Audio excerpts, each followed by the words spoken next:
Come with me and you'll be in a world of pure imagination. Take a look and you'll see into your imagination. We'll begin with a spin.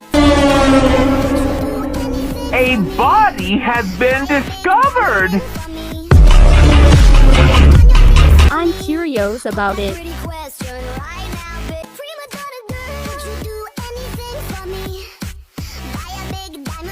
I wonder what will happen if I do search it up.